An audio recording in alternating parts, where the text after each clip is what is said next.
আগের দিন আমরা গোলীয় দর্পণের বিভিন্ন সংজ্ঞা,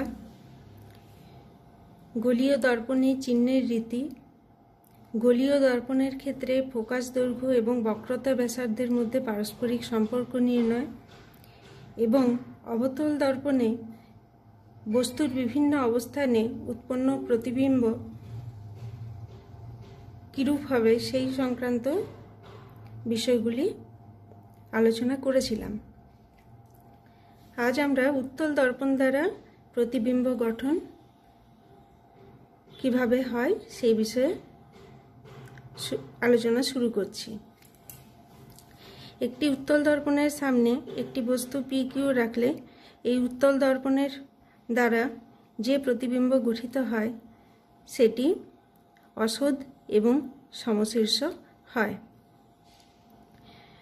উত্তল দর্পণের সামনে বস্তু যদি অসীমে অবস্থান করে, অর্থাৎ অসীম দূরত্বে যদি কোনো বস্তু থাকে, তাহলে উৎপন্ন প্রতিবিম্বের আকৃতি খুবই ছোট হয়।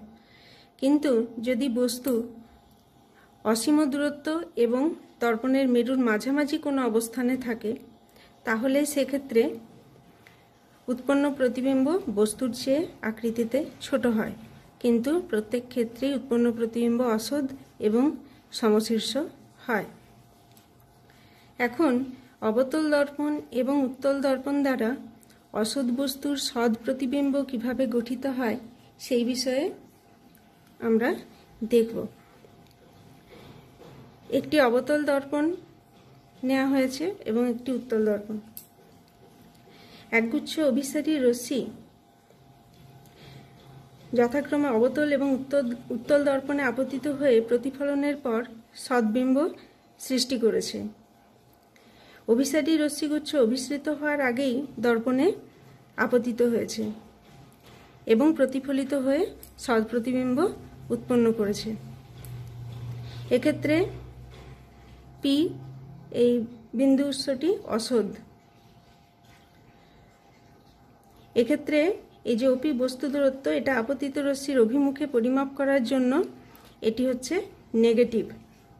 অবতল দর্পণের ক্ষেত্রে অসদ বস্তুর প্রতিবিম্ব সবসময়ই সদ হয় এবং এটি ফোকাস এবং মেরুর মধ্যবর্তী স্থানে অবস্থিত হয়। উত্তল দর্পণের ক্ষেত্রে অসদ বস্তুর প্রতিবিম্ব অসদই হয়, কিন্তু যদি সদ্বিম্ব পেতে হয় তাহলে বস্তুর দূরত্ব ফোকাস দৈর্ঘ্য অপেক্ষা কম হতে হবে। এখন আমরা দর্পণের ক্ষেত্রে বস্তু দূরত্ব, প্রতিবিম্ব দূরত্ব এবং ফোকাস দৈর্ঘ্যের মধ্যে পারস্পরিক সম্পর্ক নির্ণয় করব। একটি অবতল দর্পণ MOM', এখানে অবতল দর্পণের সামনে PQ একটি বস্তু নেওয়া হয়েছে। PQ বস্তুর থেকে P বিন্দু থেকে একটি রশ্মি সোজাসুজি বক্রতা কেন্দ্রের মধ্য দিয়ে এসে দর্পণের উপর পড়ে প্রতিফলিত হয়ে একই পথে ফিরে গেছে। অপর রশ্মিটি PA পথে দর্পণের উপর পড়ে প্রতিফলিত হয়ে স্মল PQ প্রতিবিম্বটি সৃষ্টি করেছে। এক্ষেত্রে ত্রিভুজ PCQ এবং স্মল PC স্মল q এই দুটি ত্রিভুজ সদৃশকোণী। সুতরাং PQ by small p small q equals to CQ by C small q। আবার একইভাবে যদি ADF এই ত্রিভুজটি এবং এই স্মল p স্মল qf এই ত্রিভুজটি নেওয়া হয়, এই দুটি ত্রিভুজও সদৃশকোণী। সুতরাং AD বাই PQ সমান DF বাই FQ। আবার O এবং D এই দুটি বিন্দু খুব কাছাকাছি হওয়ার জন্য বলা যায় DF ইকুয়ালস টু OF এবং AD সমান PQ হওয়ার জন্য আমরা দুটি সম্পর্ক থেকে আমরা যেটা পেতে পারি সেটা হচ্ছে এই PQ CQ by C into Q equals to OF divided by FQ। এই দর্পণের ক্ষেত্রে বস্তু দূরত্ব হচ্ছে OQ অর্থাৎ U। প্রতিবিম্ব দূরত্ব হচ্ছে ও স্মল কিউ অর্থাৎ ভি, আর ফোকাস দৈর্ঘ্য হচ্ছে ও এফ সমান স্মল এফ। সুতরাং এক্ষেত্রে আমরা আমাদের যে সম্পর্কগুলোর মান দরকার, সম্পর্ক থেকে পাওয়া যে রাশিমালাগুলো আমাদের দরকার, সেটা হচ্ছে এই সি কিউ। এই সি কিউ এর মান আমরা পাই যে ইউ মাইনাস 2f। আবার এই স্মল সি কিউ এটা সমান পাই 2f মাইনাস ভি। আর এফ কিউ এটা সমান পাই ভি মাইনাস এফ। এগুলো সব সম্পর্কে ওই যে সম্পর্কটি পেয়েছি ওখানে বসিয়ে দিলে রাশিমালাটি দাঁড়ায় 1/f equals to 1/v plus 1/u। এই 1/v plus 1/u equals to 1/f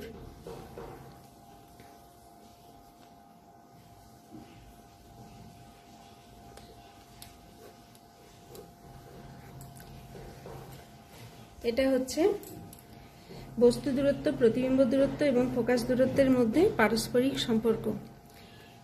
একইভাবে আমরা উত্তল দর্পণের ক্ষেত্রেও যখন প্রতিবিম্ব সৃষ্টি হয় তখন আমরা এই দুটো ত্রিভুজকে কনসিডার করতে পারি। প্রথমে এই ত্রিভুজ এবং এই ত্রিভুজ, এই দুটি ত্রিভুজকে সদৃশ্যকোণী দেখিয়ে সম্পর্ক পাবো।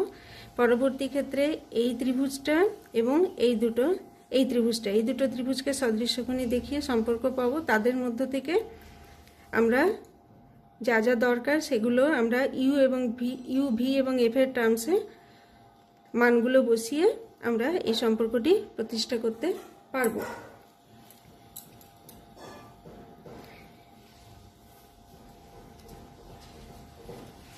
গোলীয় দর্পণের রৈখিক বিবর্ধন।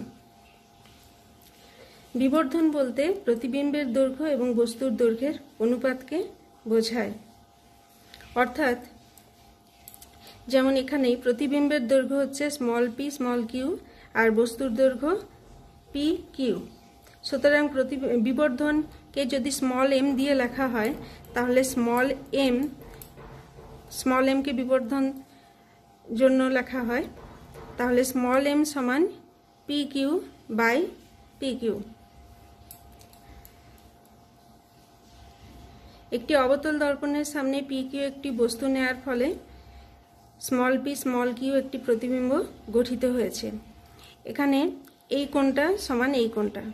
সুতরাং এই ত্রিভুজটি এবং এই ত্রিভুজটি এটা পরস্পর সদৃশ্যকোণী হওয়ার জন্য এই দুটি ত্রিভুজ থেকে আমরা সম্পর্কটা পাই P Q by P Q equals to O Q divided by O Q, যেটা আমরা এখানে লিখেছি। আবার ও কিউ মানে হচ্ছে ইউ আর এই ও স্মল কিউ মানে হচ্ছে ভি। সুতরাং এটা পেলাম ইউ বাই ভি। সুতরাং বিবর্ধন M equals to P Q by P Q সমান ভি বাই ইউ।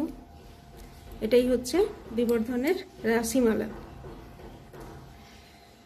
অনুরূপে উত্তল দর্পণের ক্ষেত্রে বিবর্ধনের রাশিমালা M equals to V by U দেখানো যায়।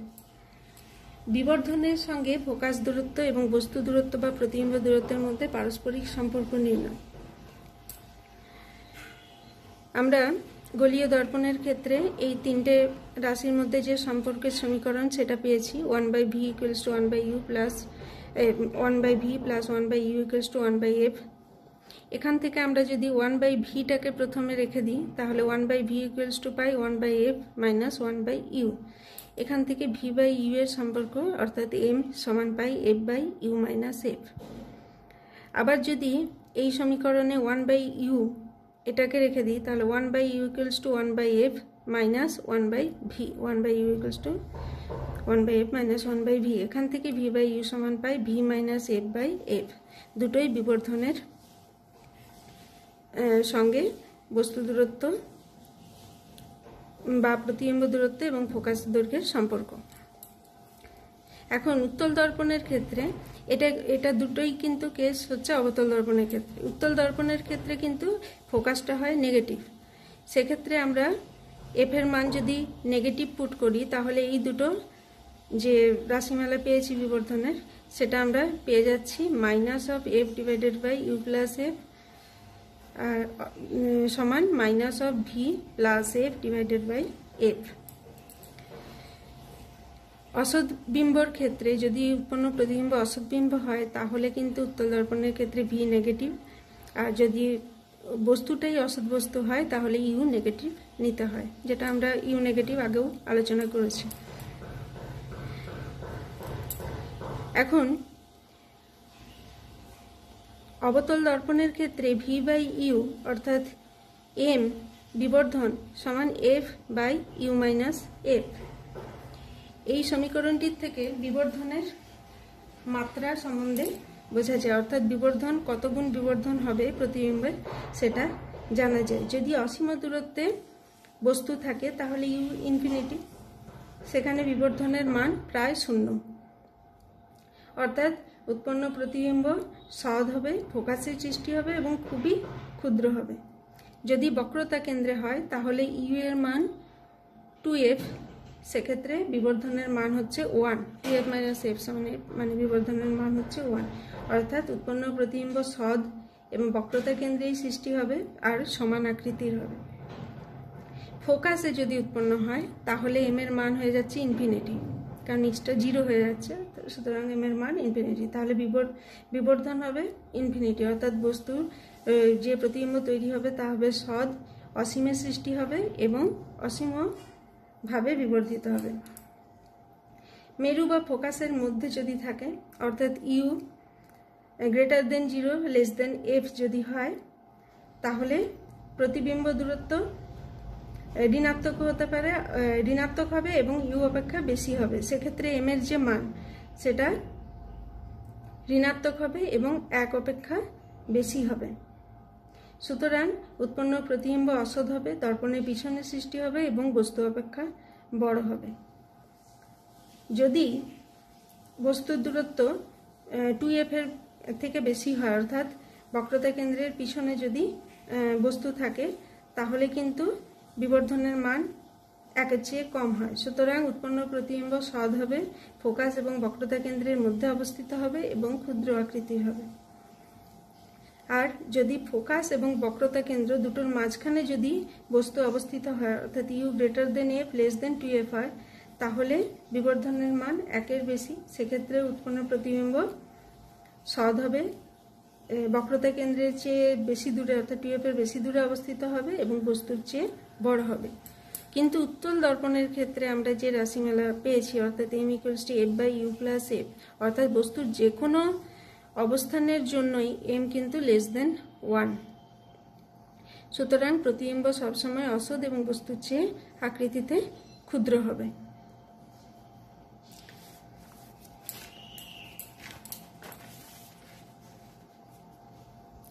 এখন গোলীয় দর্পণের ক্ষেত্রে আমরা যে সমীকরণটি পেয়েছি 1/v equals plus 1/u equals to 1/f, এই সমীকরণে যদি v সমান u বসায় অর্থাৎ v সমান u এবং u সমান v বসায় তাহলেও কিন্তু সমীকরণটি একই থাকে, অর্থাৎ 1/v plus 1/u equals to 1/f। সুতরাং দর্পণের দুটি বিন্দু যদি এমনভাবে হয় যে এদের যে কোনো একটিতে মানে এমনভাবে অবস্থিত হয় যে এদের যে কোনো একটিতে যদি বস্তু রাখা হয় তাহলে অপরটিতে সৎ প্রতিবিম্ব গঠিত হয়, অর্থাৎ এই দুটো বিন্দু পরস্পর যদি ইন্টারচেঞ্জ করে অর্থাৎ যেটা বস্তু দূরত্ব ছিল প্রথম ক্ষেত্রে উৎপন্ন প্রতিবিম্বের জায়গায় যদি বস্তু রাখা হয় তাহলে তখন সেটা আগের বস্তু দূরত্বটা প্রতিবিম্ব দূরত্ব হবে। সেক্ষেত্রে ওই দুটি বিন্দুকে দর্পণের অনুবন্ধী ফোকাস বলা হয়। চিত্রে স্মল পি এবং ক্যাপিটাল পি এরা হচ্ছে অনুবন্ধী ফোকাস। এখন গোলীয় দর্পণের ক্ষেত্রে আমরা যে সমীকরণটি পেয়েছি সেটাকে একটুখানি গাণিতিক সরলীকরণ করলে আমরা এরকম একটা সমীকরণ পাই। এই সমীকরণটি যখন সব রাশিগুলোকে একদিকে নিয়ে আসার পরে একটুখানি আমরা গাণিতিক পদ্ধতির অবলম্বন করব, এফ স্কোয়ার উভয় পক্ষে যোগ করব। সুতরাং এখান থেকে কমন নিয়ে আমরা পাচ্ছি V minus F into U minus F equals to F square. এখন যদি ফোকাস থেকে বস্তুর দূরত্ব এটাকে ক্যাপিটাল এক্স এবং ফোকাস থেকে প্রতিবিম্ব দূরত্ব এটাকে ক্যাপিটাল ওয়াই লেখা হয়, তাহলে এই ক্যাপিটাল এক্স মানে এটা হচ্ছে বস্তু দূরত্ব মানে ইউ মাইনাস এফ, অর্থাৎ X equals to U minus X, এবং ওয়াইটাকে ওয়াই সমান পাওয়া যাচ্ছে এখান ওয়াই ইকুয়ালস টু হচ্ছে ভি মাইনাস এফ। সুতরাং এই ইউ মাইনাস এফের জায়গায় এক্স এবং ভি মাইনাস এফের জায়গায় ওয়াই বসিয়ে দিলে এই সম্পর্কটা পাই X Y equals to F square. এটা হচ্ছে গোলীয় দর্পণের ক্ষেত্রে নিউটনের অনুবন্ধী সমীকরণ। এক্ষেত্রে এই সমীকরণের ক্ষেত্রে একটা বিশেষত্ব হচ্ছে যে যেহেতু এফ স্কোয়ার অর্থাৎ এটা এক্স ওয়াই এর গুণফল সবসময় ধনাত্মক, সুতরাং এক্স এবং ওয়াই উভয়ের চিহ্ন কিন্তু একই হতে হবে। সুতরাং দুটি বিন্দুকেই বস্তু এবং প্রতিবিম্ব